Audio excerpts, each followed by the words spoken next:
Herkese merhaba. Bugün yine bir Kendin Yap projesiyle karşınızdayım. Bu haftaki projemiz geçen haftaki projemizde paralel ilerleyecek. Ama projeye geçmeden önce hatırlatmalarımı yapmak istiyorum. Velespit.net'in bir tane Instagram hesabı var. Bu Instagram hesabını takip ederseniz aynı zamanda kanalımın katıl butonuna tıklayarak kanalıma bütçeniz doğrultusunda destek olursanız beni çok mutlu edersiniz.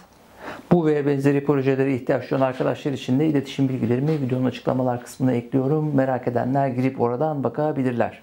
Geçtiğimiz hafta izleyenler hatırlayacaklar. Bu modüler makineci çekicinin yapımını göstermiştim ben. Bunun özelliği neydi? Bu vurma yüzeyleri değiştirilebiliyordu. Kullanılacak malzemeye göre istenilen vurma yüzeyleri imal edilip bu çekicinin üzerine takılabiliyordu.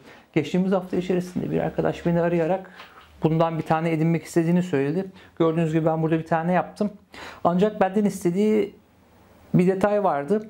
Ben çok geniş yüzeylerde çalışabildiğim gibi çok küçük yüzeylerde de çalışabiliyorum. Yapmış olduğunuz vurma yüzeyleri, tokmak yüzeyleri benim için uygun. Ancak aynısından birer takım da dar olarak yapar mısınız diye sordu. Dolayısıyla bugün bu tokmak yüzeylerinin yapımını göstereceğim ben size. Normalde geçen haftaki projede bir pirinç, bir tane de delrin, 2 tane vurma yüzeyi yapmıştık. Bugün aynılarının konik ağızlı, daha dar ağızlı, yaklaşık 1 santimetre, 10 milimetre çapında ağızlı olanlarını yaptık. Böylece daha dar yerlerde çalışma imkanı sağlayacak bu. Aynı zamanda bu çekici alan arkadaş için bir tane de kutu yaptım. Kutunun da yapımını göreceksiniz. Umarım keyif alırsınız, istifade edersiniz. Gelin dilerseniz şimdi projeye başlayalım. Zaten videonun sonunda tekrar birlikte olacağız.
Gördüğünüz gibi projeyi başarılı şekilde tamamladık.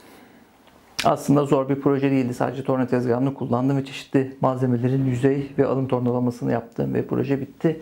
Kutusunu yapmak birazcık daha fazla vaktimi aldı. Umarım bu videodan siz de istifade edebilirsiniz. Videonun başında da belirttiğim gibi bu ve benzeri projelere ihtiyaç duyan arkadaşlar için iletişim bilgilerim videonun açıklamalar kısmında var. Beni yine her zamanki gibi sabırla izlediğiniz için çok teşekkür ediyorum. Kanalıma abone olmayı ihmal etmeyin. Aboneyseniz de abone ol kutucuğunun yanında küçük bir tane çan resmi bulunuyor. O çan resmine tıklayarak bu kanaldan gelen bildirimleri almak istiyorum derseniz beni çok mutlu edersiniz. Bir dahaki videoya kadar kendinize çok iyi bakın. Şimdilik hoşça kalın.